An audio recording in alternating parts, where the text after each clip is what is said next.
நண்பர்களே, மீனுங்க இருக்குது. கழுவலாம்னு சொல்லிட்டு வந்து இந்த கல் எப்படின்னு திருப்பினேன். இல்லை பார்த்தீங்களா, இது அழகான சின்ன 2. ஓ இறந்து, உயிரோடு இருக்குது நண்பர்களே. இது வேணா இறந்துருச்சு, இது இறக்கல நண்பர்களே. இது வந்து அது வந்து அதனுடைய கூட்டை கழட்டி விட்டுரும். கழட்டி விட்டது தான் அதுன்னு நினைக்கிறேன், தெரியுதுங்களா? அதனுடைய கூட்டத்தானாக கழட்டி விட்டுரும் அப்படின்னு நினைக்கிறேன் நான். இது வந்து உயிரோடு தான் இருக்குது. ஆனால் இது வந்து பால் நன்றுன்னு சொல்லுவாங்க. அமுத்துன்னு இங்கே பாலாக வரும். வேண்டாம், நம்ம அதுக்கே உயிராக அதே இறக்க போகிற நிலைமையிலதே இருக்குது. அது நம்ம எதுக்கு அமுத்தணும் பாவம்.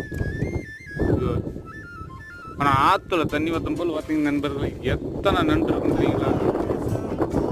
இதெல்லாம் சின்ன சைஸ் தண்டியெல்லாம் இருக்கும். சரி வாங்க மீனை கழுவுவோம்.